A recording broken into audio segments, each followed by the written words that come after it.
أعوذ بالله من الشيطان الرجيم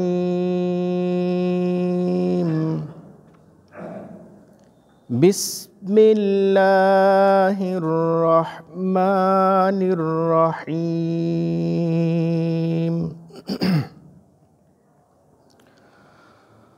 سبحان الذي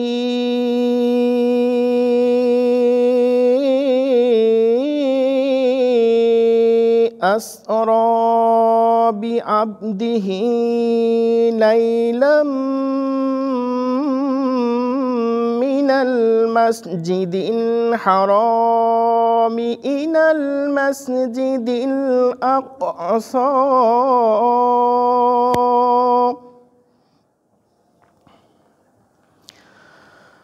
الذي باركنا حوله لنريه من آياتنا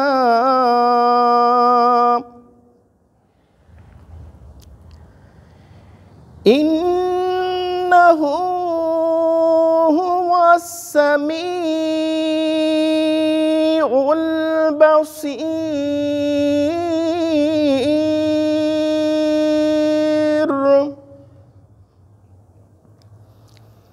نحمده ونصلي على رسوله الكريم أما بعد মাগরিবের সালাত অন্তে ধারাবাহিক তাফসিরুল কোরআনের অনুষ্ঠানে আল্লাহ রাব্বুল আলামিন আমাদেরকে বসার সৌভাগ্য দান করেছেন। আমরা শুকরিয়া আদায় করছি, সবাই বলি আলহামদুলিল্লাহ। অতঃপর শত সহস্র লাখ কোটি দরুদ ও সালাম পেশ করছি নবী মুহাম্মদ সবাই বলে সাল্লাল্লাহু আলাইহি ওয়াসাল্লামের উপর। ইয়া রাব্বুল আলামিন, তুমি কবুলে মঞ্জুর করে নাও। সম্মানিত উপস্থিতি, আমি আপনাদের সামনে সূরা বানী ইসরাঈল এর প্রথম আয়াত অথবা সূরা ইসরা এর প্রথম আয়াত তিলাওয়াত করেছি। এর উপরে কিছু কথা বলার চেষ্টা রাখব ইনশাআল্লাহ। ওমা তৌফিকি ইল্লা বিল্লাহ।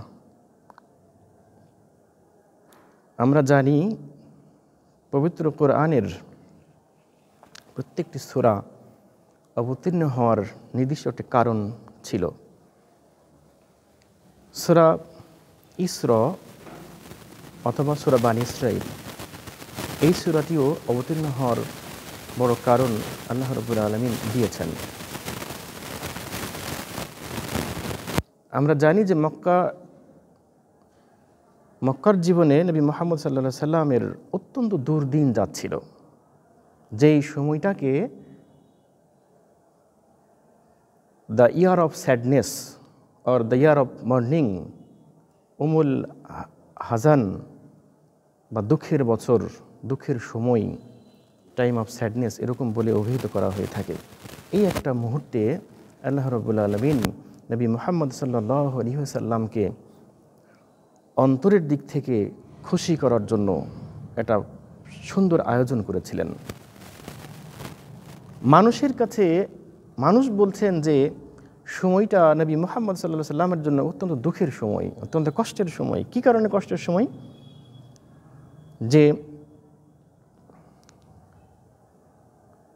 সবচাইতে অবদান যার বেশি, ইসলামের প্রথম মুসলিম রমণী মা খাদিজা রাদিয়াল্লাহু আনহুমা, তার মৃত্যু হয়ে গেল। ঠিক 1 মাস পর তার চাচা আবু তালিব, যিনি তাকে শেল্টার দিয়েছিলেন দাদা মৃত্যুর পর, তিনিও মৃত্যুবরণ করলেন।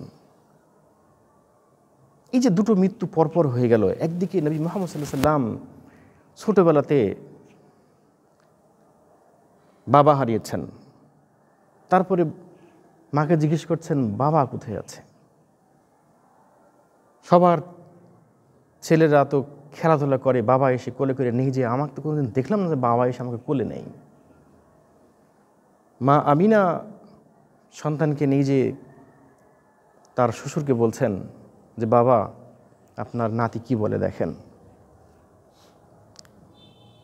তো বাবা বলছেন যে কিছু বলার নেই, আমি কি সান্ত্বনা দেবো, আমার কাছে নিয়ে আসলে আমি কী বলবো, তুমি এক কাজ করো, ওকে বুঝিয়ে দাও, বাবার কবরটার কাছে নিয়ে যেয়ে বুঝাই দিও বিষয়টা। নিয়ে গেছেন বাবার কবরের কাছে, নিজে বলছে যে তোমার বাবা এখানে শুয়ে আছেন। ছোট্ট মাসুম বাচ্চা, 6 বছর বয়স, ওখানে পাথর সরাচ্ছে হাত দিয়ে, বসে হাত দিয়ে পাথর সরাচ্ছে। আমার বাবা এখানে শুয়ে আছে, দেখা যাচ্ছে না তো, আমি দেখতে চাই, পাথর সরাই আমি দেখতে চাই আমার বাবাকে। চিন্তা করেন যে কত বড় দুঃখের হলে, কত বড় কষ্টের জীবন হলে এটা কল্পনা করা যায় না। এত বড় কষ্ট নিয়ে তিনি বড় হয়েছেন। বড় হওয়ার পর যার আশ্রয়ে 13টি বছর ধরে ইসলামের দাওয়াত চলছে, যাদের কারণে মা খাদিজা রাদিয়াল্লাহু আনহার বিরাট একটা প্রভাব ছিল, যে প্রভাবের কারণে নবী মুহাম্মদ সাল্লাল্লাহু আলাইহি ওয়াসাল্লামকে কেউ কিছু বলতে পারত না।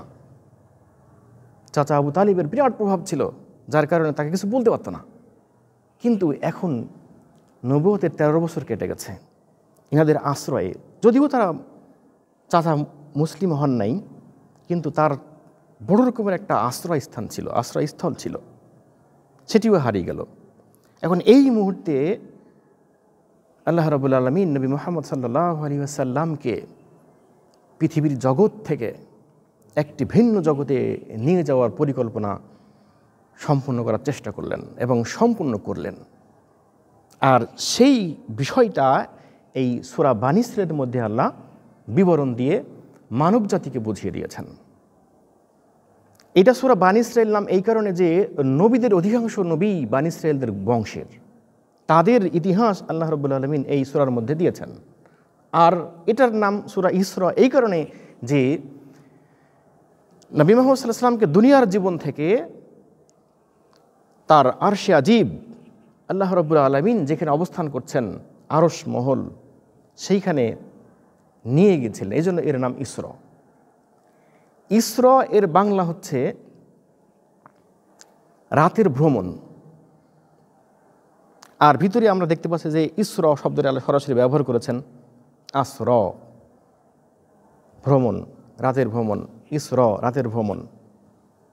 লাইলাম শব্দটা আবার এসেছে এর মধ্যে, লাইলাম বলে আল্লাহ রাব্বুল আলামিন বুঝিয়েছেন যে রাতের শেষের অংশে ভ্রমণ।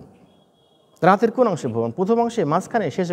লাইলাম শব্দ আল্লাহ ব্যবহার করেছেন এই কারণে যে মানুষের বুঝতে কষ্ট না হয়, অর্থাৎ রাতের শেষের অংশে ভ্রমণ ছিল। তাহলে ইসরা মানে ভ্রমণ। কোথা থেকে ভ্রমণ শুরু হলো? রাতে ভ্রমণ। কোথা থেকে ভ্রমণ শুরু হলো? ভ্রমণ শুরু হলো বাইতুল্লাহ থেকে, যেটা আমাদের কিবলা। বাইতুল্লাহ থেকে, কাবা শরীফ থেকে ভ্রমণ শুরু হলো বাইতুল মাকদিস পর্যন্ত, জেরুজালেমে অবস্থিত, প্যালেস্টাইনে অবস্থিত। আমরা সবাই জানি এবং সেটা সে সম্পর্কে আমরা জানি যে বাইতুল্লাহ থেকে বাইতুল মাকদিস পর্যন্ত ভ্রমণ হলো, এই ভ্রমণটার নাম হচ্ছে ইসরা। বাইতুল্লাহ থেকে বাইতুল মাকদিস পর্যন্ত দূরত্ব হচ্ছে 2 মাসের পথ। যদি ঘোড়ায় চড়ে যাই, যদি উটে চড়ে যাই, তাহলে 2 মাস লাগবে। তো এইখানে যাওয়ার জন্য যানবাহন প্রয়োজন, সহজে তো যাওয়া যাবে না। 2 মাসের পথ, সেখানে তো যেতে হলে ভালো যানবাহন প্রয়োজন। আল্লাহ রাব্বুল আলামিন জিবরাইল আলাইহিস সালামের মাধ্যমে ভালো যানবাহন নিয়ে এসেছেন, যে যানবাহনটার নাম হচ্ছে বুরাক। এটা আমরা জানি, শুনেছি। বুরাক নিয়ে জিবরাইল আলাইহিস সালাম আসলেন। এসে নবী মুহাম্মদ সাল্লাল্লাহু আলাইহি ওয়াসাল্লাম বাইতুল্লাহ অবস্থান করছিলেন বা রাতে বিশ্রাম নিচ্ছিলেন।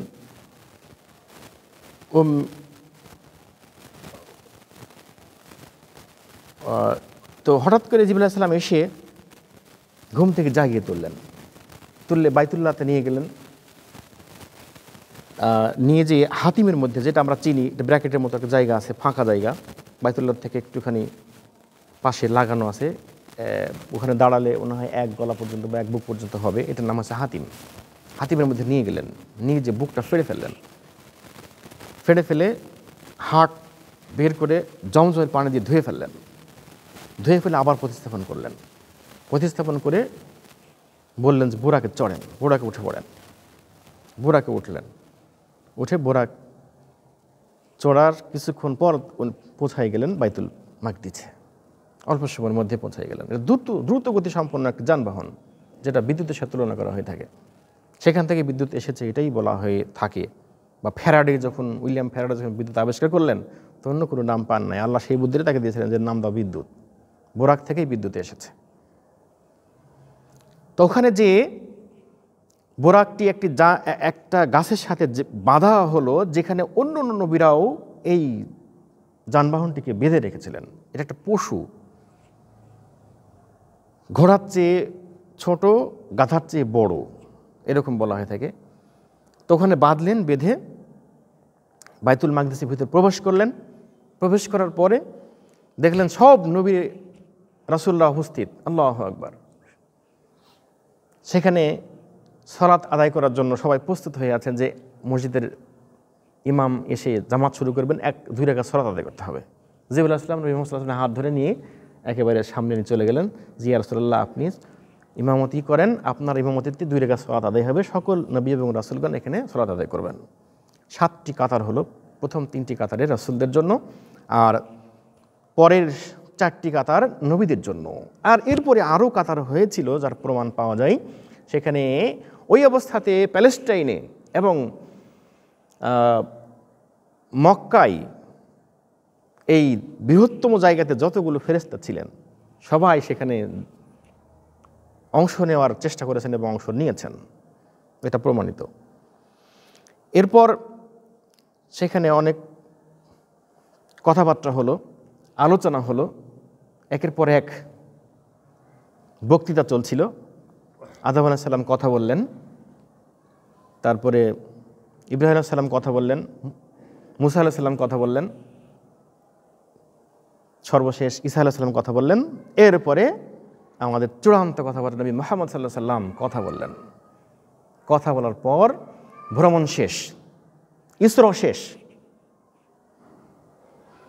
ইসরা শেষ হলে এবার জিবরাইল আলাইহিস সালাম বললেন যে ইয়া রাসূলুল্লাহ, আপনার জন্য এবার নতুন যানবাহন প্রস্তুত। তিনি তাকিয়ে দেখলেন, বিদায় নিলেন। বিদায় নিয়ে যখন আসতেন এসে দেখছেন যে বাইতুল মাকদিসের সাথে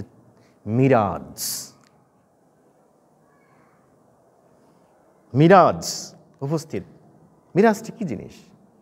মিরাজ এর বাংলা হলো সিঁড়ি। সিঁড়ি আমরা 10 তলায়, 5 তলায়, দোতলায় উঠি, সিঁড়ি বেয়ে উঠি। তো 10 তলাতে সিঁড়ি বেয়ে উঠতে অন্তত কষ্ট, তো চরম কষ্ট।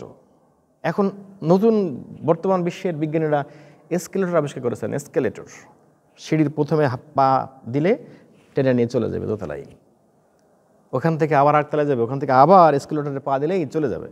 এসকেলেটর মানে চলন্ত সিঁড়ি। এটা আমরা বুঝি, নগদ বুঝি, কারণ এগুলো আমরা ব্যবহার করছি তাই। আর মিরাজ মানে এগুলো মিরাজ, সিঁড়ির নাম হচ্ছে মিরাজ। অর্থাৎ আমরা যে এসকেলেটরে উঠছি এটার নাম হচ্ছে মিরাজ। এই মিরাজে আমরা চড়ি, মিরাজে চড়লেই টেনে নিয়ে চলে যাই। কুষ্টিয়াতে আছে, বিভিন্ন ভবনে এখন তো এসকেলেটর লাগানো হচ্ছে, এগুলো আমরা পরিচিত। তো যখনই মুহাম্মদ সাল্লাল্লাহু আলাইহি ওয়াসাল্লাম দাঁড়ালেন, মিরাজের উপর দাঁড়ালেন, তখন এক টানে জমিন থেকে প্রথম আসমানের দরজা পর্যন্ত চলে গেছেন। যে দেখেন দরজার দ্বাররক্ষী দাঁড়িয়ে আছেন, দরজার দ্বাররক্ষী সালাম দিলেন, আসসালামু আলাইকুম ইয়া জিব্রাইল। জিব্রাইল আলাইহিস সালাম সালামের জবাব দিলেন, বললেন আপনার সাথে কে? জিব্রাইল আলাইহিস সালাম বললেন যে আমার সাথে নবী মুহাম্মদ সাল্লাল্লাহু আলাইহি ওয়াসাল্লাম। আপনাকে কি নিয়ে আসার জন্য অনুমতি দেওয়া হয়েছে?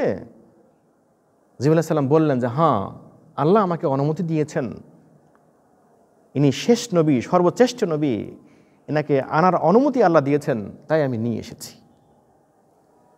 দ্বাররক্ষী দরজা খুলে দিলেন। দরজা খুলে দিয়ে উঠে দেখলেন যে নবী মুহাম্মদ সাল্লাল্লাহু আলাইহি ওয়াসাল্লাম বলছেন যে আমি যা দেখলাম এর বিবরণ আমি কিভাবে দিই।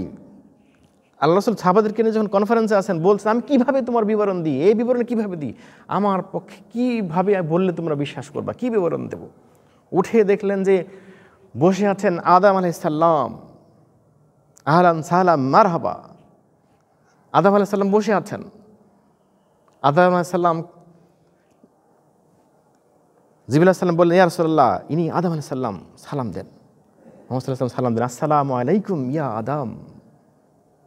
রাসূলুল্লাহ সালামের জবাব দিলেন আদম আলাইহিস সালাম, এবং আদম আলাইহিস সালাম তাকে মারহাবা জানালেন, তাকে সম্ভাষণ জানালেন যে হে আমার সন্তান, প্রিয় সন্তান, তুমি সর্বশ্রেষ্ঠ সন্তান, আমার সর্বশেষ আমার নবী এবং রাসূল, তোমার সম্পর্কে আমি জেনেছি তুমি দায়িত্ব পালন করার জন্য যথেষ্ট পারদর্শী, এটা আমি জানি, এবং আমার বিশ্বাস একমাত্র তোমার দ্বারাই সম্ভব পৃথিবীর জমিনের উপরে আল্লাহর দ্বীনকে প্রতিষ্ঠা করা।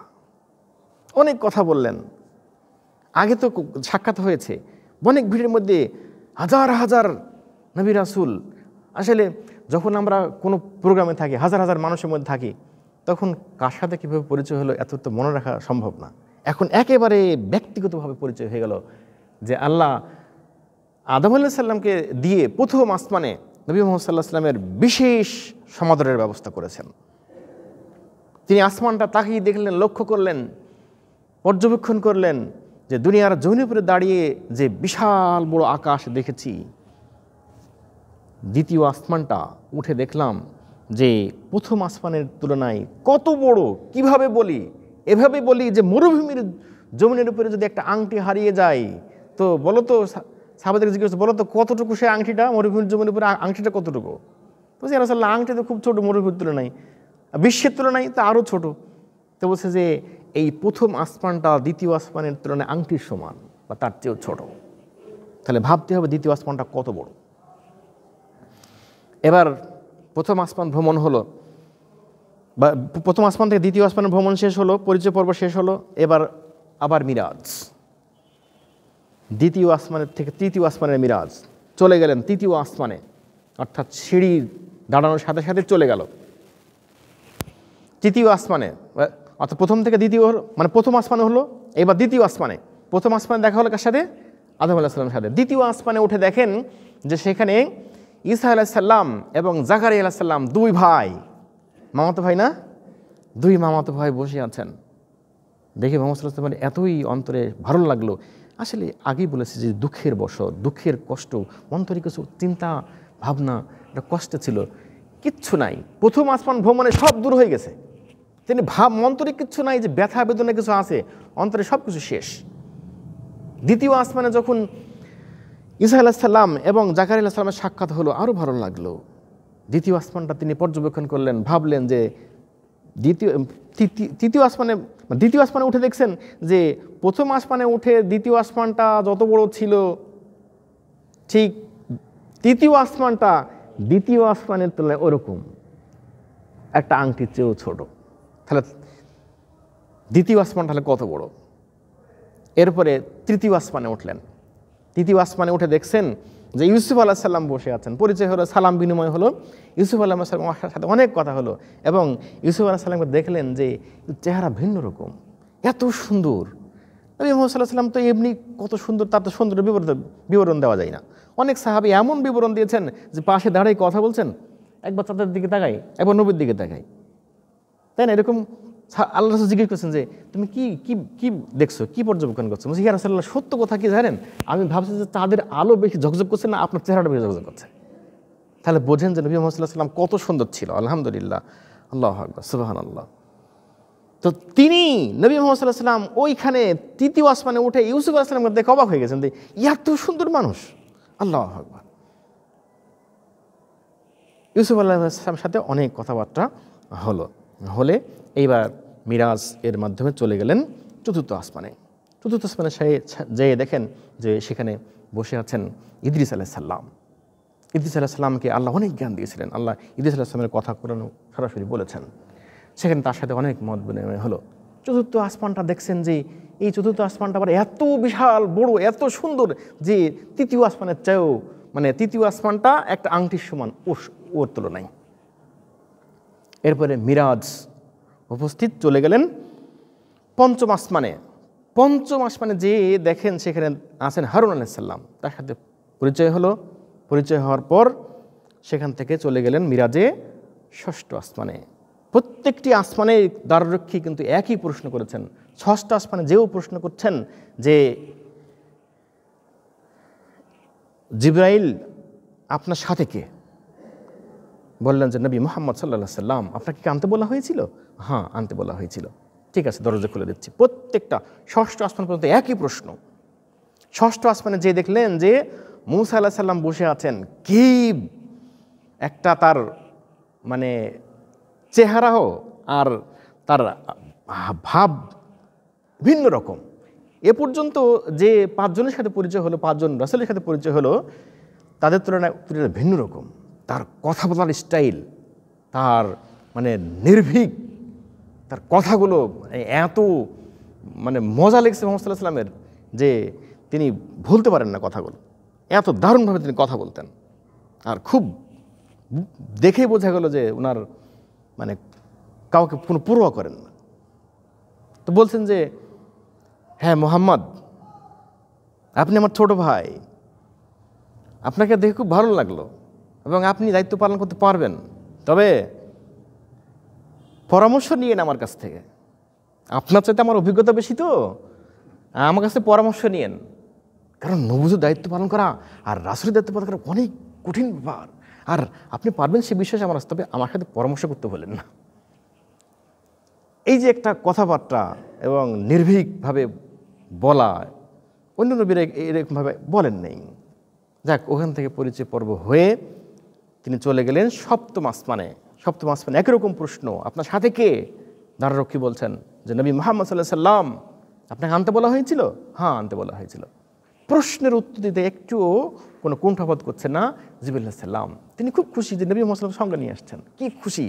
এই খুশি আনন্দ শেষ নাই। তারপরে সপ্তম আসমানে উঠে পড়লেন। উঠে পড়ে দেখেন সেখানে বাইতুল মামুরে পিঠ লাগাই দিয়ে আরামে বসে আছেন ইব্রাহিম আলাইহিস সালাম। ডান দিকে তাকাচ্ছেন, বাম দিকে তাকাচ্ছেন, হাসছেন। কি হাসাহাসি হাসছেন! এত এক্সাল্টেন্ট মোডে আছেন যে মুহাম্মদ সাল্লাল্লাহু আলাইহি ওয়াসাল্লাম ভাবলেন যে এ পর্যন্ত যা দেখলাম, এটা তো, এই দৃশ্য তো আরও সাংঘাতিক দৃশ্য যে ভোলা মুশকিল বা বলা মুশকিল, যে তিনি এমনভাবে হাসছেন, এমনভাবে খেলে বেড়াচ্ছেন, অবাক বিষয়। দেখছেন যে অসংখ্য বাচ্চাদের সাথে তিনি ঘুরে বেড়াচ্ছেন, আর মুহূর্তটা এত চমৎকার লাগছে, মুহাম্মদ সাল্লাল্লাহু আলাইহি ওয়াসাল্লাম খুবই ভালো লাগলো। পরিচয় হলো, অনেক কথা হলো। জিজ্ঞেস করলেন যে এই বাচ্চাগুলো কারা, কে? বলে যে এটা আমার সন্তান সব, এরা দুনিয়ার জমিনে অল্প বয়সে মারা গেছে, সব আমার কাছে। তারপরে মায়ের গর্ভে ছিল, মারা গেছে, সব আমার কাছে এগুলো। এই নিয়ে তার সময় কেটে যাচ্ছে এখানে, খুবই ভালো লাগলো বিষয়গুলো। এবার ওখান থেকে চলে গেলেন সিদরাতুল মুনতাহা। সিদরাতুল মুনতাহায় যে জিবরাইল আলাইহিস সালাম বলছেন যে ইয়া রাসূলুল্লাহ, এবার ক্ষমতা আপনার, আমার ক্ষমতা শেষ। তখন মুহাম্মদ সাল্লাল্লাহু আলাইহি ওয়াসাল্লাম বলছেন, এটা কি হলো? আমার ক্ষমতা মানে, আর তোমার ক্ষমতা শেষ মানে? আমি ব্যাপারটা বুঝি না।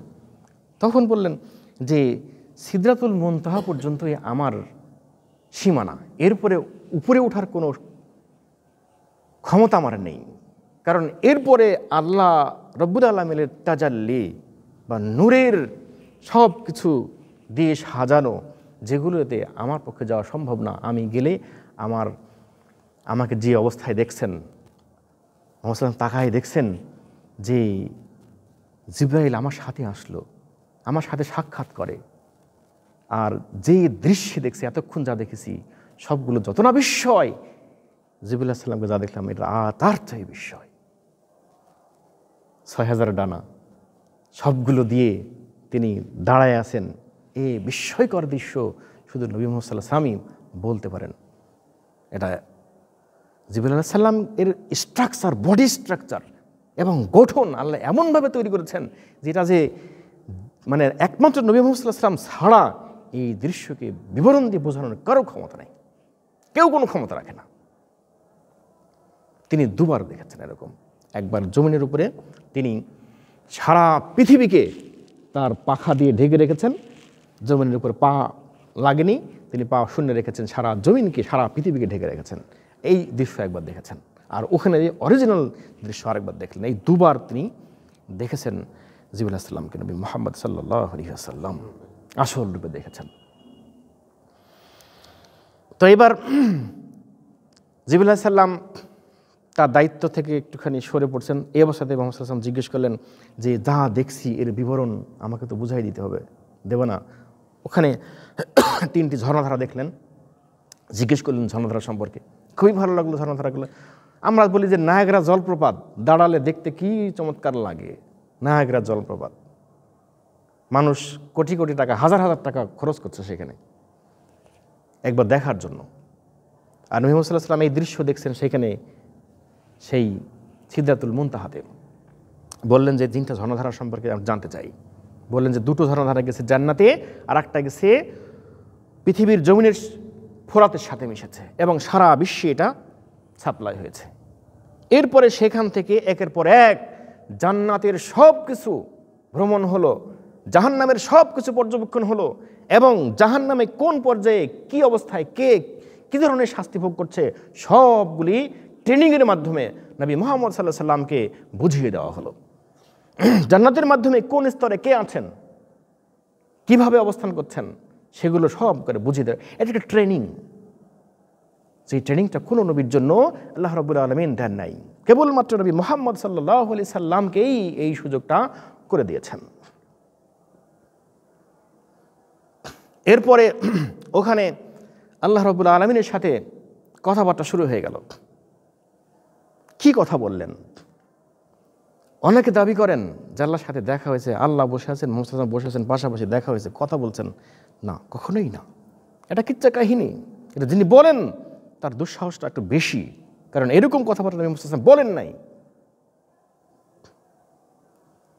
যেমন করে পৃথিবীর জমিনের উপরে দাঁড়িয়ে অন্যান্য নবীদের সাথে কথা হয়েছে, আল্লাহ কথা বলেছেন, ওখান থেকে কথা শুনতে পেয়েছে।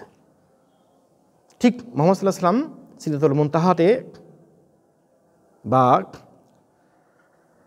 আরশ কুরসির আশেপাশে ভ্রমণ করছেন, কথা বলছেন, কথা হচ্ছে সেখানে, সব কথা শোনা যাচ্ছে। আল্লাহ কথা বলছেন, নবী মুহাম্মদ সাল্লাল্লাহু আলাইহি ওয়াসাল্লাম শুনতে পাচ্ছেন। কি পরামর্শ হচ্ছে খুব সহজেই নবী মুহাম্মদ সাল্লাল্লাহু আলাইহি ওয়াসাল্লাম বুঝতে পারছেন, আল্লাহ বুঝিয়ে দিচ্ছেন। নবীর প্রশ্ন আছে আল্লাহর কাছে, আল্লাহর সর্বশ্রেষ্ঠ তার বান্দাকে ট্রেনিং দেওয়াচ্ছেন, সে বিষয়গুলো পরিষ্কার হয়ে যাচ্ছে। তো কি কথাবার্তা হলো?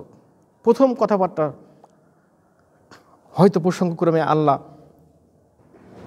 ধারণা যে বললেনই যে, হ্যাঁ নবী, আমার জন্য কি নিয়ে এসেছো, আমার জন্য কি নিয়ে এসেছো। এখন নবী ভাবছেন আমার আল্লাহর জন্য আমি কি নিয়ে যাব।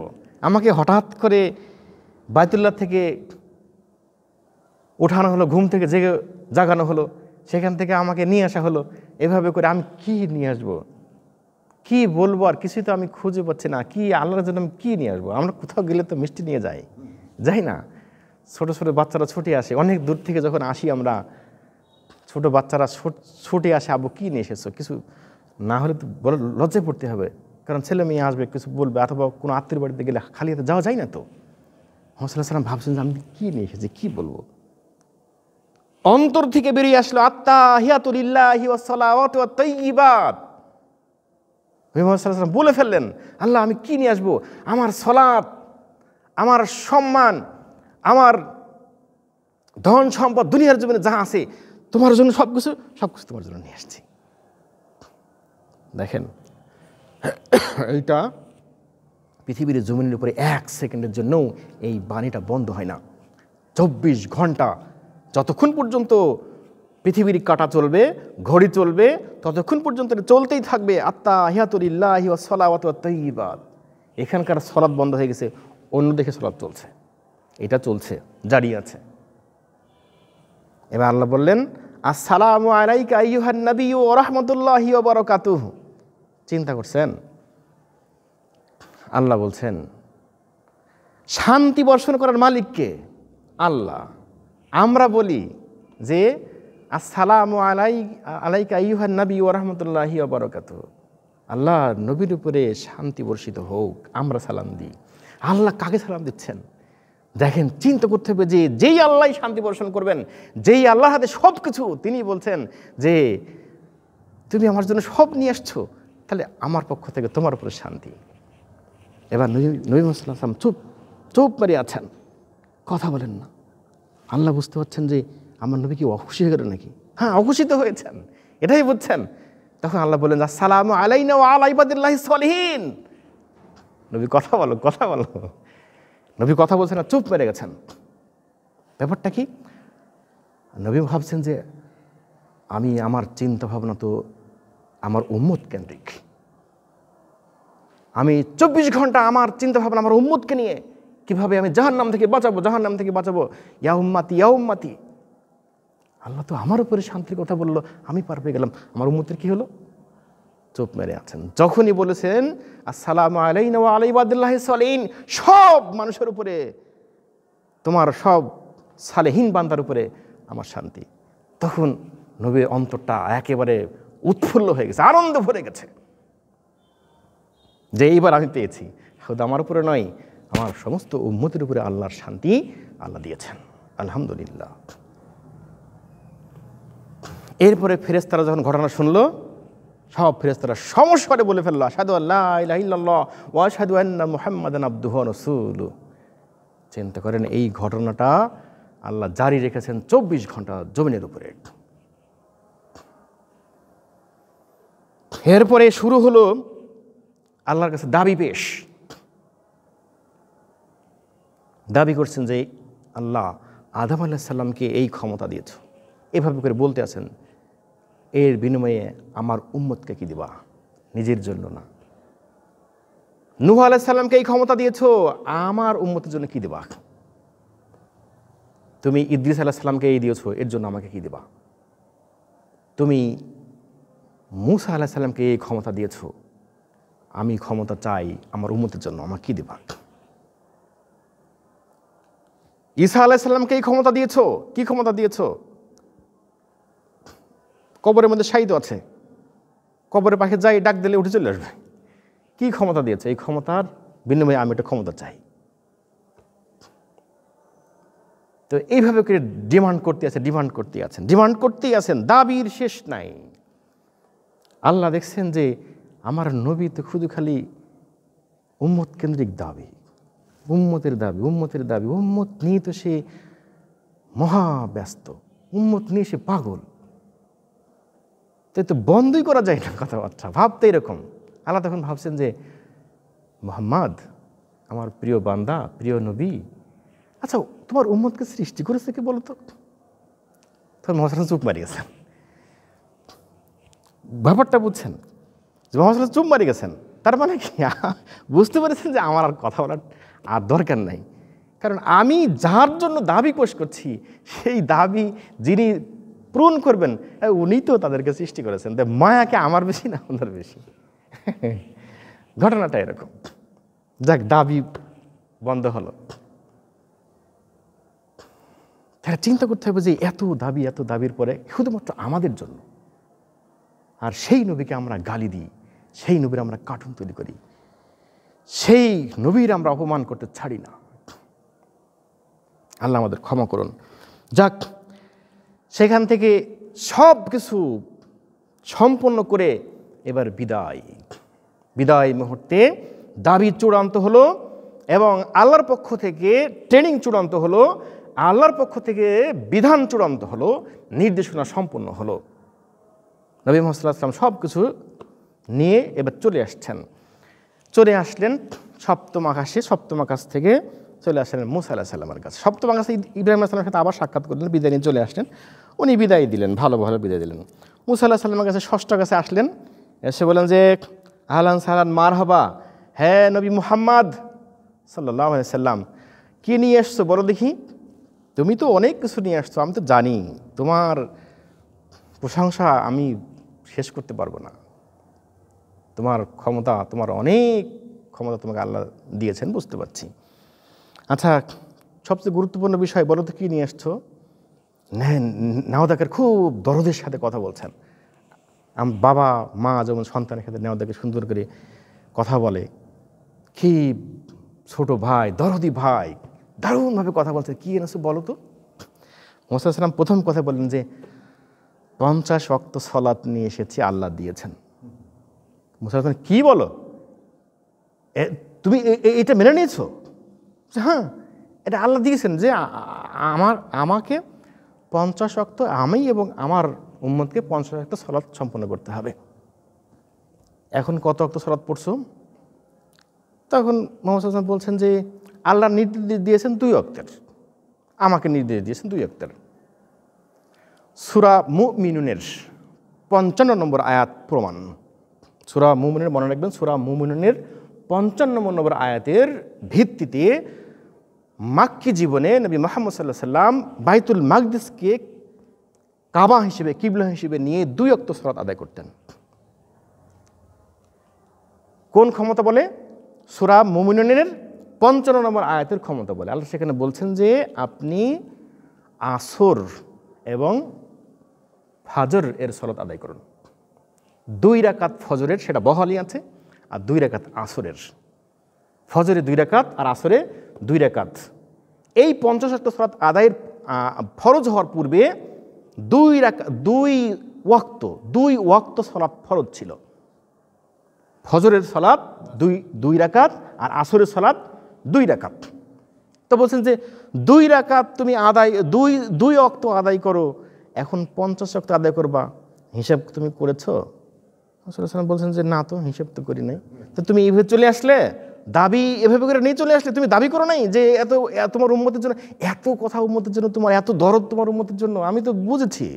তা তুমি এইটা পারবে, তুমি হিসাব করেছো? তাহলে কি করতে হবে? ফিরে যাও। কঠিন মানে অর্ডার, যাও, ফিরে যাও।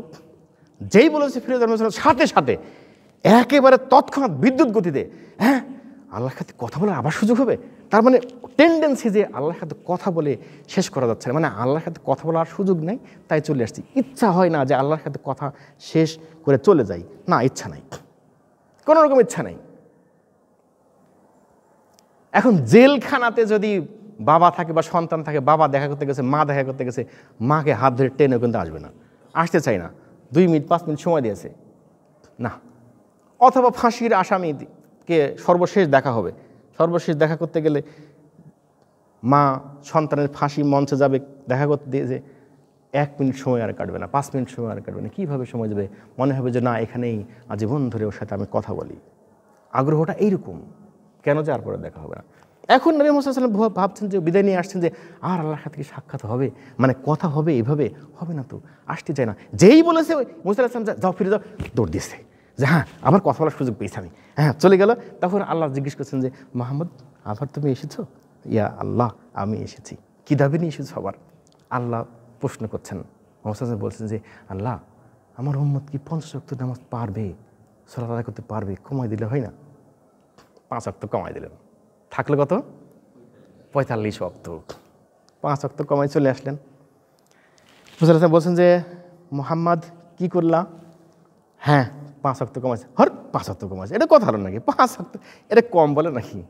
আমরা যখন কোনো দামি জিনিস কিনলে যদি বলে যে ভাই এত টাকা দাম, 500 টাকা বলছেন, এটা কম দিলে হয় না? হ্যাঁ ঠিক আছে 10 টাকা কম দেন। আর 500 টাকা কাছে 10 টাকা কমালে তাহলে আমার 10 টাকা দিয়ে সমস্যা কি?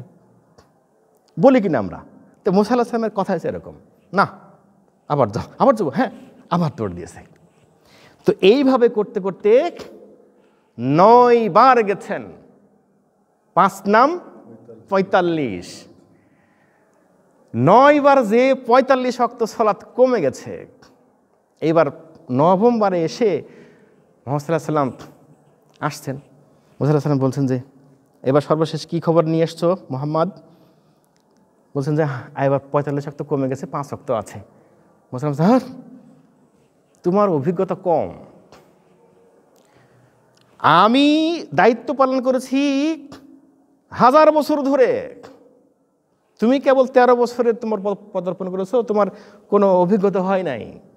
আমি 1000 বছর ধরে দায়িত্ব পালন করে এসেছি, আমি জানি এটা তোমার উম্মত পারবে না, তুমি আবার যাও।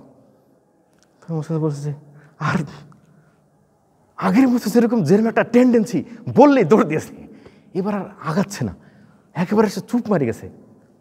তখন মুসা বলছে কী ব্যাপার মুহাম্মদ, আগাও না কেন, আগাও না কেন? তুমি বুঝো না, আমার কথা বুঝো নাই, আমার পরামর্শ তুমি পছন্দ হয় নাই নাকি? তুমি কি কি মনে করছো? তখন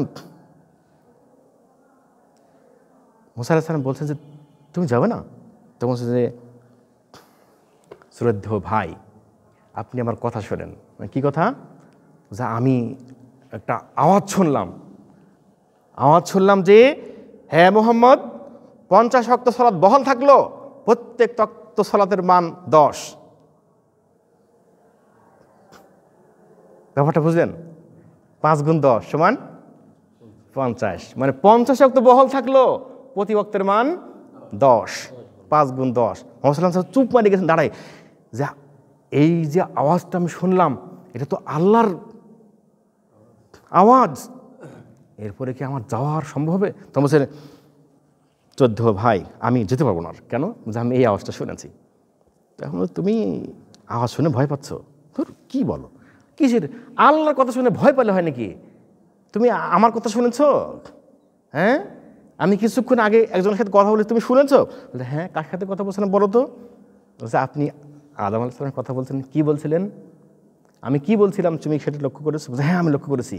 বলো তো কি বলছিলেন? বলছে, আপনি আদম আলাইহিস সালাম বলছিলেন যে, বাবা তোমার কোনো হুঁশ বুদ্ধি আছে? তুমি এই কাজটা কেন করলে? একেবারে অর্ডারের সরে এই কাজটা কেন করলে? মোহাম্মদ সাল্লাল্লাহু আলাইহি ওয়াসাল্লাম কিন্তু ষষ্ঠ কাছে উঠে তিনি চুপ করে শুনছেন, কি এইভাবে কথা বলে কে? ভয়ানক করে কথা বলে কে? জিবরাইল আসলাম জিজ্ঞেস, জিবরাইল এই কথা বলে কে? জিবরাইল বলছেন যে, ইয়া রাসূলুল্লাহ শোনেন, কথাগুলো শোনেন। মূসা আলাইহিস সালাম কথা বলছে আদম আলাইহিস সালামের সাথে, কথা শুনে এমন মানে অ্যাট্রাকটিভ ল্যাঙ্গুয়েজ আর কথাবার্তা শুনে তিনি চুপ মানে শুনছেন। তখন বলছে যে, বাবা তুমি এই কাজটা করতে তোমার হুঁশ বুদ্ধি নাই? কেন? কোন কাজটা? তুমি যে তোমার আল্লাহ যা নিষেধ করলো তুমি ওই গাছের কাছে যাবা না, ফলটা খাবা না, খাইলে কেন? তো এই কথার উত্তর আদম আলাইহিস সালাম মূসা আলাইহিস সালাম কি দেবেন? আদম আলাইহিস সালাম রেগে গেছেন। মূসা আলাইহিস সালাম রেগে মানে এইভাবে প্রশ্ন করছেন। তখন সংক্ষেপে বলছে যে, মূসা কথা চিন্তা ভাবনা করে কথা বলো, বাবার সাথে কথা বলতে হয়, এই ভদ্রতা তোমার মধ্যে নাই? তখন বলছে, বাবা আমি এভাবেই কথা বলি, তুমি বুঝো না? এভাবেই তো কথা বলি। তো তুমি ভুলটা যদি না করতে তাহলে জান্নাতে থাকতাম না সবাই আমরা? এই বাটাই, ভুল যে করেছে বলি যে তুই নবী হয়েছিস, ভুল করেছে বলি যে তুমি দুনিয়ার বেলাতে ক্ষমতা পাইছো, আর চুপ পারে গেছে। তো এই যে এই কথাবার্তাগুলো এইভাবে কথা বলতেন, আল্লাহর সাথে কথা বললে এমনভাবে কথা বলতেন তিনি কোনো ভয় পাইতেন না। হ্যাঁ, নির্ভীকভাবে কথা বলতেন। আল্লাহ তোমাকে দেখতে চাই, তুমি আমাকে দেখা দেবে না? আল্লাহ বলেন যে, না মূসা তোমার ওই চোখ দিয়ে আমাকে দেখা যাবে না। না আমি দেখতে চাই, আমি দেখতে চাই। এই যে নাফরবান্দা হইলেন, ওনাকে ওই পথ থেকে আর সরানো যায় নাই। ওনার কথা যে আমি তোমাকে দেখবই, আমি দেখব। এই ঘটনা তো আপনারা জানেন, আমি ঘটনা থেকে যাচ্ছি না। তো ওখান থেকে এবার নবী মুহাম্মদ সাল্লাল্লাহু আলাইহি সাল্লাম ফিরে আসলেন। ফিরে এসে আবার বাইতুল মাকদিসে আসলেন। এসে সিঁড়ি চলে গেল, অর্থাৎ মিরাজ শেষ। মিরাজ মানে সিঁড়ি, মিরাজ শেষ। আবার যানবাহন সেখানে বাধা আছে, যানবাহন নিয়ে তিনি চলে আসলেন। পথের মধ্যে যখন যাচ্ছিলেন তখন একটা ঘটনা ঘটেছিল, আবার আসার সময় একটা ঘটনা ঘটলো। আজাক তিনি এসে বাইতুল্লাহ চলে আসলেন। এসে উম্মে হানি রাদিয়াল্লাহু আনহুমাকে বললেন, খুলে বললেন। উম্মে হানির এখানেই তিনি অবস্থান করছিলেন। ওই অবস্থাতে আবার ফিরে এসে বললেন যে, আমি এই রকম বিষয়ের সম্মুখীন হলাম। উম্মে হানি রাদিয়াল্লাহু আনহা বললেন, ইয়া রাসূলুল্লাহ কাউকে কথা বলেন না, এই কথা কাউকে বলেন না, আপনার এই কথা কেউ বিশ্বাস করবে না। নবী মুহাম্মদ সাল্লাল্লাহু আলাইহি ওয়াসাল্লাম বলেন যে, কী বলে আমি কাউকে বলবো না? মানে এমন একটা জায়গার থেকে নবী মুহাম্মদ সাল্লাল্লাহু আলাইহি ওয়াসাল্লাম আসছেন, এমন এক জায়গা থেকে ট্রেনিং নিয়ে আসছেন, এমন কিছু দেখে আসছেন, এইটা আমি বলবো না, একটা কথা হলো? ওই নিষেধাজ্ঞা নবী মুহাম্মদ সাল্লাল্লাহু আলাইহি ওয়াসাল্লাম কখনোই পোড়া করেন না যে কী বলে। সকাল হতে না হতেই সবাইকে ডেকে নিয়ে তিনি বলছেন যে, আমি আজ রাতের শেষ অংশে ফজরের আগে, ফজরের রক্তে সূর্যলগ্ন বা কিছুক্ষণ আগে আমি বাইতুল্লাহ থেকে বাইতুল মাকদিসে গেছি। বাইতুল মাকদিস থেকে আমি আল্লাহর আরশ পর্যন্ত ভ্রমণ করেছি, আল্লাহর সাথে কথা বলেছি, বিভিন্ন বিষয় নিয়ে পরামর্শ হয়েছে, অনেক বিষয়বস্তু আমাকে পর্যবেক্ষণ করানো হয়েছে। লোকজন ছুটে আসছে, কি বলে মোহাম্মদ কি বলে, আর যে কথা শুনে আর 10-20 জনকে ডাকি না, এই আয় আয় আয়, কি হয়েছে, আরে পাগল কি বলে, দেখ নাউজুবিল্লাহ কি বলে। আরে এতদিন পর্যন্ত তো ওনাকে বলতাম যে পাগল, আজকে যে একদম অরিজিনাল পাগল, শুনে যাও, একদম সত্যিকারের পাগল। সব ছুটে এসছে, বিরাট কনফারেন্স শুরু হয়ে গেছে। নবী মুহাম্মদ সাল্লাল্লাহু আলাইহি ওয়াসাল্লামের সামনে অনেক মানুষ হয়ে গেছে, যে একটা বিস্ময়কর কিছু দেখার জন্য একজন দেখ কি দেখ এরকম যদি বলে, সত্যি এইভাবে করতে করতে অনেক কিছু হয়ে যাবে, অনেক লোকজন জড়ো হয়ে যাবে, এটা হয়। আর সেখানে একেবারে আল্লাহর ইশারাতে লোকজন সব যারা যারা খবর পেয়েছে যে হ্যাঁ এই ঘটনা একটা পাগলে কি বলে শুনে আসি, যাও সবাই হেঁটে কি নবী মুহাম্মদ সাল্লাল্লাহু আলাইহি ওয়াসাল্লাম এই যে পাগল না, তো এ তো সত্য কথা বলে, কি বলে কি বলে শোনো আগে। উনি যে তো আসছে, অনেকে আসছে যারা প্ল্যান করে এসছে যে আমরা মুসলিম হব, যারা সিদ্ধান্ত নিয়েছে কিছুদিন হলো যে আমরা ইসলাম গ্রহণ করব, এই সমস্ত দল সবাই চলে এসছে, গোষ্ঠী সহকারে চলে এসছে। এসে বলে যে আরে ইসলাম গ্রহণ করার তো পরিকল্পনা করেছিলাম, এ কি বলে, এ তো সত্যিই পাগল দেখছি, এটা কথা হলো। এই কথাটা যদি না বলতে তাহলে ইসলাম গ্রহণ করতাম, যা ইসলাম গ্রহণ করবো না, সরে পড়ে। কি বলে তখন মুহাম্মদ সাল্লাল্লাহু আলাইহি ওয়াসাল্লাম বলছেন, আর সেখানে আছে আবু জাহিল, আছে উতবা, শাইবা, বিখ্যাত কাফের শ্রেণীর সর্দারগুলো আছে। এরা খুব আনন্দ পাচ্ছে যে পাগলের কথা শুনে এখন সারা মদিনাতে সারা বিশ্বে ছড়া দিতে হবে যে পাগলের কাছে আর কেউ আসবে যেন না আসে আর। নাউজুবিল্লাহ। এইবার আবু জাহিল, উতবা, শাইবা মুখ খুলেছে যে মুহাম্মদ পাগলামি বন্ধ করো, তুমি হিসেব করে কথা বলো। তুমি জানো বাইতুল্লাহ থেকে উটে বা ঘোড়াতে চড়ে যাইতে হলে 2 মাস সময় লাগে, 2 মাস। তুমি যা বলছো তুমি এটা হিসেব করে কথা বলছো? তো বলছে চাচা হ্যাঁ আমি হিসেব করে কথা বলছি। প্রশ্নের জবাব দাও, বলো বাইতুল মাকদিসের অমুক জায়গাতে কি আছে, বাইতুল মাকদিসের দরজা কয়টা আছে, বাইতুল মাকদিসের জানালা কয়টা আছে, বাইতুল মাকদিসের পাশে গাছ কয়টা আছে, যে গাছে বেঁধেছিল সেই গাছটা কোন দিকে আছে, তোমার যানবাহন বাঁধছিল বললা, কোন জায়গায় বাঁধছিল বলো, আর তুমি সব কিছু দেখেছো বলো, প্রমাণ দাও। মুহাম্মদ সাল্লাল্লাহু আলাইহি ওয়াসাল্লাম একটু বিব্রত বোধ করলেন যে এতক্ষণ যা বললাম এখন আমি জবাব দিই কি, কারণ রাতের গভীরে দেখেছেন এইভাবে পর্যবেক্ষণ করেন নাই, ভুলে গেছেন বা দেখেননি যে এখানে মসজিদে একজন অচেনা আসলে মসজিদের দরজাকে গুনবে, জানালাকে গুনবে, কোথায় কি আছে গেলে দেখবে কেউ, মনে রাখার বিষয় না, মনে রাখেন নাই।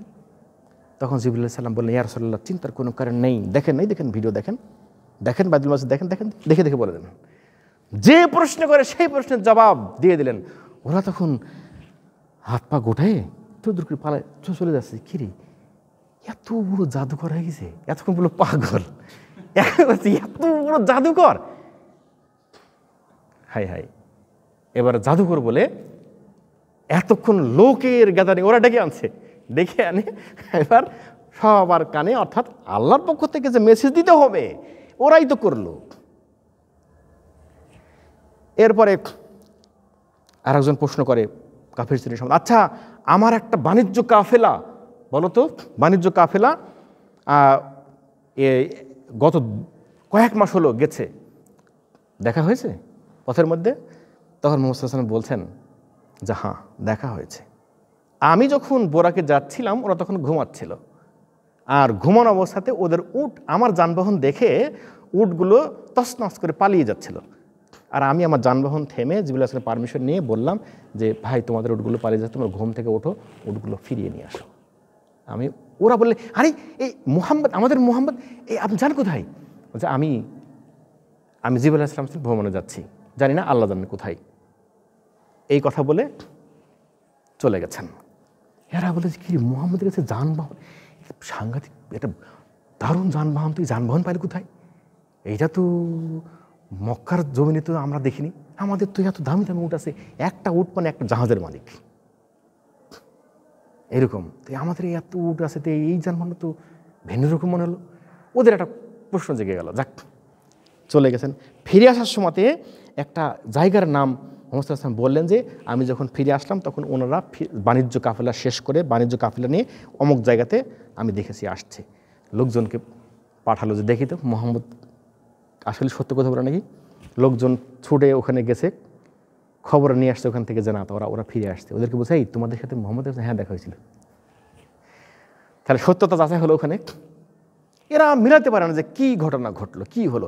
এর মধ্যে উতবা আবু বকরের কাছে গেছে, যে বলছে আবু বকর একটা খবর আছে, খবর তাজা খবর। কি খবর? পেপার বিক্রি করে না হকাররা, যে তাজা খবর। এখন উতবা খবর নিয়ে বেড়াচ্ছে, তাজা খবর। আবু বকর খবর শুনবা, কি খবর? তোমার নবী পাগল হয়েছে, কি কি কি বলছে জানো, কি হয়েছে? বলে যে এই যে বাইতুল্লাহ থেকে 2 মাসের পথ ওনার কিছু করে ভ্রমণ করে আসলো, আর ওখান থেকে আবার গেছেন নাকি আল্লাহর আরশ পর্যন্ত গেছে, ভ্রমণ করে আসলো, এই কথা বলছে। আব্বু বকর বলছেন, হ্যাঁ অবশ্যই বিশ্বাস করি আমি। তুমি বিশ্বাস করো? হ্যাঁ বিশ্বাস করি। কেউ তো বিশ্বাস করে নাই। কেউ বিশ্বাস করে? তুমি বিশ্বাস করো? হ্যাঁ আমি বিশ্বাস করি। কেন, কীভাবে বিশ্বাস করো? বলে আমি সব সময়তে দেখি যে নবী মুহাম্মদ সাল্লাল্লাহু আলাইহি ওয়াসাল্লামের কাছে জিবরাইল আলাইহিস সালাম এসে ওহী নিয়ে এসে কথা বলেন, বিশ্বাস যদি হয় তাহলে এটা আমার বিশ্বাস হবে না কেন? এটা স্পষ্টভাবে আমি বিশ্বাস করি এটা। হ্যাঁ বিশ্বাস করি। আমার নবী বলেছেন, হ্যাঁ বলেছেন, হ্যাঁ তাহলে আমি বিশ্বাস করি। এই যে তখন থেকে সিদ্দিকে আজম, এর চাইতে বড় বিশ্বাসী আর দুনিয়ার জীবনে আর কেউ নাই। যাক, এইভাবে করে ইসরা এবং মিরাজ সম্পন্ন হলো। সেই ইসরা এবং মিরাজ সম্পন্নের এই কথাবার্তা আল্লাহ রাব্বুল আলামিন বলছেন এই সূরা বানী ইসরাঈলের প্রথম আয়াতের মধ্যে। কি বলেছেন আল্লাহ? সুবহানাল্লাযী আসরা বিআবদিহি লাইলাম মিনাল মাসজিদিল হারাম আল-মাসজিদিল হারাম ইলাল মাসজিদিল আকসা। পবিত্র সত্তা আল্লাহ, যিনি তার বান্দাকে মসজিদুল হারাম থেকে, বাইতুল্লাহ থেকে ভ্রমণ করালেন রাতের কিছু অংশে বাইতুল মাকদিস পর্যন্ত, মসজিদুল আকসা পর্যন্ত। আল্লাহর ভাষায় মসজিদুল আকসা। তাহলে আল্লাহ বলেছেন এই কথা, সুতরাং আমরা মুসলিম হিসেবে স্পষ্টই আমরা বিশ্বাস করি। আর আল্লাহ এখানে এমনভাবে ভাষা ব্যবহার করেছেন, বি আবদিহি, মানে পা থেকে মাথা পর্যন্ত পুরো বডিকে বলা হয় বি আবদিহি। আর স্বপ্ন যদি হইতো তাহলে আল্লাহ বলতেন বি রুহিহি, স্বপ্নের জগৎ যদি হতো। এই কথা আল্লাহ বলেন নাই, আল্লাহ বলেছেন বি আবদিহি। পৃথিবীর মানুষের কাছে আল্লাহকে স্পষ্ট করে দিয়েছেন, সন্দেহের কোনো কারণ নেই, সন্দেহের কোনো অবকাশ নেই, কারণ আল্লাহ বলেছেন বি আবদিহি, সশরীরে বাস্তবে তিনি ভ্রমণ করিয়েছিলেন। যেই আল্লাহ সময় সৃষ্টি করেছেন, যেই আল্লাহ সব কিছু করেন, পৃথিবী সৃষ্টি করেছেন, আর সেই আল্লাহ সময়কে বন্ধ করে দিতে পারেন না?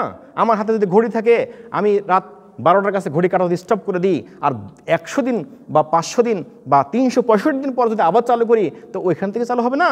হবে তো। আল্লাহ তো এইভাবেই কাজটা করেছেন। দুনিয়ার জীবনের সমস্ত সময় বন্ধ করে দিয়েছিলেন, সেখানে কত বছর কেটেছে আল্লাহ নোজ, কেবলমাত্র আল্লাহই জানেন। তারপর আল্লাহ বলছেন কি, যে আল্লাযী বারাকনা হাওলাহু লিনুরিয়াহু মিন আয়াতিনা। ভ্রমণটা করালাম কেন, মিরাজ সংগঠিত করালাম কেন করলাম? যে এইটা আমাদের কিছু নিদর্শন, আয়াতিহি, নিদর্শন যাতে দেখতে পাই। প্রথম নিদর্শন নবী মুহাম্মদ সাল্লাল্লাহু আলাইহি ওয়াসাল্লামকে দেখালাম কি কারণে? যে বাইতুল্লাহ থেকে তো আল্লাহ সরাসরি নিতে পারতেন, বাইতুল্লাহতেই তো মিরাজটা হতে পারতো। বাইতুল্লাহ কেন হলো না? বাইতুল্লাহতে অবস্থান করে নবী মুহাম্মদ সাল্লাল্লাহু আলাইহি ওয়াসাল্লাম 2 ওয়াক্ত সালাত আদায় করেছেন। কিবলা তার কোনটা? বাইতুল মাকদিস, মসজিদুল আকসা। আমাদের কিবলা কোনটা? বাইতুল্লাহ। তো বাইতুল্লাহতে আমরা যাইতে আমাদের ইচ্ছা নাই, আমরা আমাদের ইচ্ছা পোষণ করি না। আমাদের তো অর্থবিত্ত যাদের আছে তাদেরকে আল্লাহ যাওয়া ফরজ করে দিয়েছেন, হজের জন্য আমাদের যেতে হয়, অনেকে যাই তো আমরা। তো যেখানে কিবলা আর নবী মুহাম্মদ সাল্লাল্লাহু আলাইহি ওয়াসাল্লাম সেটা দেখবেন না, তিনি মানুষের মধ্যে শ্রেষ্ঠ মানুষ, নবীদের মধ্যে শ্রেষ্ঠ নবী, আর তাকে আল্লাহ দেখাবেন না, এটা হয়? এই জন্যই মূলত বাইতুল্লাহ থেকে মসজিদুল আকসাতে নিয়ে যাচ্ছেন, যেখানে কে আল্লাহ বলছেন আল্লাযীনা বারাকনাহু, তিনি আমি এটাকে বরকতময় করেছি, এই জন্য আমার নবীকে আমি বাইতুল্লাহ থেকে মসজিদুল আকসাতে নিয়ে যাচ্ছি। বরকতময় কীরকম? এইখানে অধিকাংশ নবীর, হাজার হাজার নবীর জন্ম এবং কিবলা এটা মসজিদুল আকসা, যার কারণে এই জায়গাটাকে আল্লাহ ভ্রমণ করালেন, এইভাবে করে দেখালেন, পর্যবেক্ষণ করালেন যে এইটা কিবলা, তোমার এখন বর্তমান কিবলা, এবং হাজার হাজার নবীর কিবলা এবং জন্মস্থান এবং মাতৃভূমি, এবং তারা এই জমিনের উপরে শায়িত আছে, কবর এখানে আছে। যাক, এখান থেকে এই জন্য আল্লাহ নিয়েছেন। আর বরকতময়, এই কারণে আল্লাহ বলছেন এটা বরকতময়। আর হাওলাহু, মানে চারিদিকটা ভ্রমণ তোমাকে করালাম এই কারণে। আর আল্লাহ বলছেন যে ইন্নাহু হুয়াস সামিউল বাসীর, নিশ্চয়ই আল্লাহ সব শোনেন আর সর্বদ্রষ্টা। সব শোনেন, সর্বদ্রষ্টা কি? যে তোমার এই বিষয়টা নিয়ে, আপনার এই বিষয়টা নিয়ে মানুষ যা কল্পনা করবে, যা ভাববে, আমি সব শুনি, আমি সব এগুলো দেখি। যাক, এইভাবে করে মিরাজের ঘটনা আল্লাহ রাব্বুল আলামিন 5 ওয়াক্ত সালাত পৃথিবীর জমিনের উপরে নিয়ে আসলেন। আর মিরাজের ঘটনা আরেকটা জায়গাতে বলতে গেলে কি, যখন হুদায়বিয়ার সন্ধির পরে বিভিন্ন জমিনের উপরে বিভিন্ন রাজার কাছে যখন চিঠি পাঠালেন, তখন এই যে মুকাউকাস, হিরাক্লিয়াসের কাছে যখন চিঠি গেল, তখন হিরাক্লিয়াস, রোম সম্রাট হিরাক্লিয়াস তখন ওইখানে আশেপাশের বাণিজ্য কাফেলার মধ্যে ছিল আবু সুফিয়ানের বাণিজ্য কাফেলা। চিঠির বাহক যখন চিঠি নিয়ে গেলেন, তিনি ভাবলেন যে এটা তো হতে পারে। তো আবু সুফিয়ানকে ডাকলো যে, আবু সুফিয়ান, বিষয়টা তুমি কি জানো? এই বিষয়টা তো বললেন যে হ্যাঁ আমি জানি, সব জানি। তবে মানুষটা কীরকম, সব কিছু প্রমাণ নিলেন। প্রমাণ নিয়ে বলছেন যে মানুষটা সবই ভালো, মিথ্যা কথা তিনি কখনো বলেন না, তবে একটা মিথ্যা কথা তিনি বলেছেন। কোন মিথ্যা কথা, কী ধরনের? তো সে মিথ্যা কথাটা হলো যে 2 মাসের পথ মসজিদুল আকসা, সে বলে যে আমি ভ্রমণ করে আসলাম, অথচ তখন ফজরের ওয়াক্ত শুরু। এই মিথ্যা কথাটা সে বলে যে আল্লাহর কাছে ভ্রমণ করে আসছি। এই মিথ্যা কথা তার কাছে আমি কোনো মিথ্যা কথা শুনি নাই। তখন ওইখানে এক পাদ্রী ছিল, ওই মসজিদুল আকসাতে অবস্থান করতো এরকম একটা খ্রিস্টান পাদ্রী, জাবরিল পাদ্রী। ওই রাত্রে দরজা সব বন্ধ করে তিনি চলে যাবেন। এই মুহূর্তে একটা দরজা বন্ধ হয় না। যথেষ্ট পরিমাণে চেষ্টা করলেন, একটা দরজা তিনি বন্ধ করতে পারলেন না। তিনি বললেন যে এই দরজা সবসময় বন্ধ করি আমি, এমন কোনো বিষয় দেখছি না, ব্যাপারটাকে বন্ধ হয় না কেন? সর্বাত্মক চেষ্টা করে ব্যর্থ হলেন। যখন আর সম্ভব নয়, তখন তিনি যেন আমার ঘুমানোর সময় ঘুমাতে যাই, তিনি চলে গেলেন। সকালে এসে দেখেন যে দরজার প্রমাণ দেখছেন, ব্যাপারটা কি, দরজা যেরকম দেখছে সেরকম না। আশেপাশে যেখানে যানবাহন বাঁধা হয়, ওখানে একটা যানবাহন, একটা গাছের যাতে যানবাহন আশেপাশে ঘুরেছে, একটা যে পশু ঘুরেছে এটা বোঝা যাচ্ছে। তখন তিনি বললেন যে ওনার খুব বিচক্ষণ মানুষ ছিল, উনি চারিদিকে দেখছেন যে এটা তো একমাত্র নবীদের আগমন হলে এই ঘটনা ঘটে। তিনি ভাবলেন যে নিশ্চয়ই নবী এবং রাসূল এবং একজন না, অসংখ্য নবী এবং রাসূল এখানে এসেছিলেন, এবং কী কারণে এসেছিলেন সেই দিন থেকে তার মাথার মধ্যে হয়েছে যে কী কারণে এসেছিলেন, প্রশ্নের জবাব তিনি পান না। এই যে আবু সুফিয়ানের কথা শুনে তিনি বললেন, তখন হিরাক্লিয়াসকে বলছেন যে রাজা বলছেন যে আপনার সম্মানে আমি একটা কথা বলতে চাই, বলো। বলছে আমি, হ্যাঁ, আবু সুফিয়ান যেটা বলছে সেটা মিথ্যা কথা বলছে। আবু সুফিয়ান মিথ্যা কথা বলছে কেন? বলছে প্রমাণ আমি নিজে, কারণ ওই দিন যে ওই মসজিদুল আকসাতে যে হাজার হাজার নবী রাসূলের আগমন ঘটেছিল, এবং এটা একজন নবীর কারণে সম্মানে, এটা আমার কাছে এখন স্পষ্ট, কারণ ওই দিন এই ঘটনা ঘটেছিল। তখন হিরাক্লিয়াস বিশ্বাস করলেন আবু সুফিয়ান তাহলে তো ঘটনা এরকম হতে পারে। তারা দেখেন মিরাজের সত্যতা অমুসলিমদের মুখে একটা মিথ্যা বলতে যাই সত্য প্রমাণ হয়ে গেল।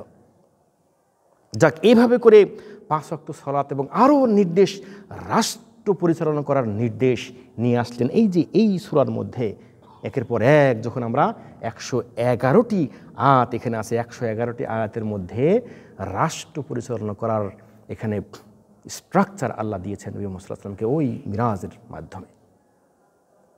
ইসলামিক স্টেট কীভাবে কায়েম করতে হবে, মক্কাতে তো ইসলামিক স্টেট কায়েম করা যায় নাই, এরপরে হিজরত শুরু হবে। এই কারণে মূলত এই ট্রেনিংটা যে এত গুরুত্বপূর্ণ ছিল, এটা নবী মুহাম্মদ সাল্লাল্লাহু আলাইহি ওয়াসাল্লাম ধীরে ধীরে ধীরে ধীরে বুঝতে পেরেছেন, এবং সেই ট্রেনিং দিয়ে মদিনাতে ইসলামী রাষ্ট্র কায়েম করেছেন। এবং মক্কা থেকে 5 ওয়াক্ত সালাত নিয়ে মদিনাতে গেছেন। মদিনাতে যেয়ে পরে বায়তুল্লাহ কিবলা হয়ে গেল, মদিনা যাওয়ার পর হিজরতের পরে কিবলা হয়ে গেল। আর 5 ওয়াক্ত সালাত আল্লাহ রাব্বুল আলামিন পবিত্র কোরআনের মধ্যে বিভিন্ন জায়গাতে দিয়েছেন। অনেকে বলে যে 5 ওয়াক্ত সালাতের স্ট্রাকচার কোথায় আছে? হ্যাঁ, যারা বলে এইটা তাদেরকে বোঝা উচিত যে 5 ওয়াক্ত সালাতের স্ট্রাকচার আল্লাহ রাব্বুল আলামিন সূরা বাকারার 238 নম্বর আয়াতে 5 ওয়াক্ত সালাতের স্ট্রাকচার আল্লাহ দিয়েছেন। সূরা বাকারার 238 নম্বর আয়াতে। সূরা হুদ এর 114 নম্বর আয়াতে 5 ওয়াক্ত সালাতের স্ট্রাকচার আল্লাহ দিয়েছেন। ওই যে মিরাজ থেকে যে স্ট্রাকচার এসছে সেই স্ট্রাকচারই 5 ওয়াক্ত সালাতের স্ট্রাকচার সূরা হুদের 114 নম্বর আয়াতে। সূরা ইসরা, আজকের যে আলোচনা সূরা ইসরা প্রথম আয়াতটা আলোচনা হলো, এই সূরার 78 নম্বর আয়াতের মধ্যে আল্লাহ 5 ওয়াক্ত সালাতের স্ট্রাকচার সুন্দর করে বিবরণ দিয়েছেন। এরপরে সূরা আর রুমের 17 এবং 18 নম্বর আয়াতে এর স্ট্রাকচার দিয়েছে সুন্দর করে। সূরা কফ এর 39 থেকে 40, 39 এবং 40 নম্বর দুটো আয়াতের মধ্যে আল্লাহ সুন্দর করে 5 ওয়াক্ত সালাতের স্ট্রাকচার দিয়েছেন। এই 5 ওয়াক্ত সালাত বাস্তবায়ন করার জন্য আল্লাহ জিবরাইল আলাইহিস সালামকে পাঠিয়েছেন। প্রথম ওয়াক্ত শুরু যখন, তখন 5 ওয়াক্ত সালাতের জোহরের ওয়াক্ত শুরু যখন হবে, তখন শুরুর মুহূর্তে জিবরাইল আলাইহিস সালাম আল্লাহ রাসূলকে সালাত আদায় করে তিনি জিবরাইল আলাইহিস সালাম সালাত আদায় করছেন, মুহাম্মদ সাল্লাল্লাহু আলাইহি ওয়াসাল্লাম দেখছেন। এবার জোহরের ওয়াক্তটা শেষ অবস্থাতে আরেকদিন দেখালেন, মানে 5 বার দেখিয়েছেন শুরুতে, 5 বার দেখিয়েছেন শেষে, এবং নির্দেশ দিয়েছেন যে এই আওয়াল ওয়াক্তে সালাত শুরুর থেকে একটু পরে বা মাঝামাঝি সময়তে আওয়াল ওয়াক্তে সালাতটা বেশি দাম। তাহলে 5 ওয়াক্ত সালাতের মিরাজ থেকে যে সালাত আল্লাহ রাসূল নিয়ে এসেছেন, সেই সালাতের স্ট্রাকচার পবিত্র কোরআনের মধ্যে আল্লাহ সুন্দর করে বিবরণ দিয়েছেন। আমরা এটা খুব সহজেই বের করতে পারি। যাক, সালাত খুবই গুরুত্বপূর্ণ জিনিস, যা ছাড়া কখনোই জান্নাত পাওয়া সম্ভব নয়। জান্নাত জাহান্নামের মাপকাঠি হচ্ছে সালাত। আর সালাত যিনি আদায় করবেন, সালাত যার আল্লাহর কাছে কবুল হবে, তিনি এই বিধান, আল্লাহর বিধান এর বাইরে কোনো কাজ করতে সক্ষম নন।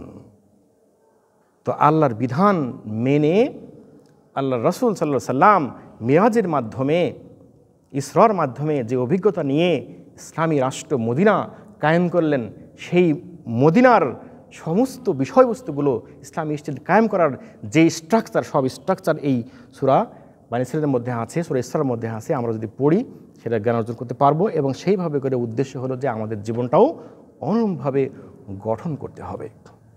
এবং আল্লাহ রাব্বুল আলামিন আমাদের সেই সৌভাগ্য দান করুন। আমিন। ওয়া আখিরু দাওয়ানা আলহামদুলিল্লাহি রাব্বিল আলামিন। সুবহানাকা আল্লাহুম্মা ওয়া বিহামদিক আশহাদু আল্লা ইলাহা ইল্লা আনতা আস্তাগফিরুকা ওয়া আতুবু ইলাইক। আসসালামু আলাইকুম ওয়া রাহমাতুল্লাহ।